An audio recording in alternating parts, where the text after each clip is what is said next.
Ouais, juste une courte vidéo pour montrer ça. Alors, je sais pas si on voit bien, voilà, la fleur.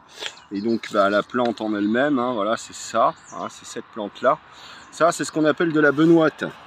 Et la benoîte, en fait, alors, ce que je sais, c'est que, donc, pour la plante, je suis pas sûr. Par contre, pour ce qui est des racines, et ça, je l'ai déjà goûté, ça a un goût de clou de girofle. Donc voilà, c'est le clou de girofle des bois français.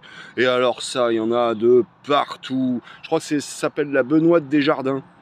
Mais on en trouve de partout, vraiment de partout. Donc bah, il suffit d'arracher le pied avec la racine, prendre la plus grosse racine, voir les radicelles, les nettoyer, et puis bah voilà, on peut les faire infuser pour avoir le goût du clou de girofle. Voilà. Ensuite, est-ce que ça a les mêmes propriétés médicales, notamment pour ce qui est de la désinfection, enfin comment dire, quand on a des caries par exemple, ça je saurais pas dire. Mais au niveau du goût, on s'y retrouve, c'est un peu pareil quoi. Hein. Peut-être pas aussi prononcé, mais un peu pareil. Voilà. Allez, ciao les gens. Yo, voyez ça? Alors là, je sais que la plupart des conifères sont au moins en partie comestibles. Sauf qu'il y a l'if. L'if, lui, il est 100% toxique, à l'exception des arilles, à condition de ne surtout pas avaler les pépins. Voilà. Mais bah pour être honnête, sans les arilles dessus, j'avoue que je sèche un peu là. Est-ce que ça c'est un if? Est-ce que c'est un autre conifère? Voilà, je sais pas. Là j'avoue je sèche, honnêtement. J'aurais tendance à penser que ça effectivement c'est peut-être bien de l'if.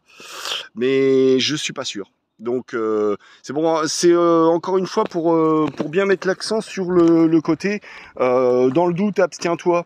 Vraiment, faut savoir qu'il y a des confusions dangereuses qui sont possibles. Donc voilà, quand on a un doute, il n'y a pas de doute. Voilà, comme on dit.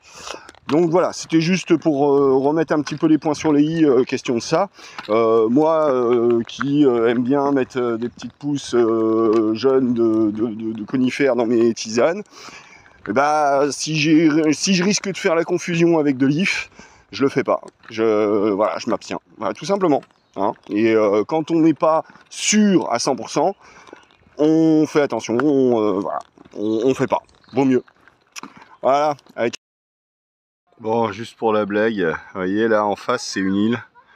Je vous laisse deviner le nom, l'île Corbière. Bon, je vous ai pas laissé deviner, mais c'est pas grave. Allez, ciao.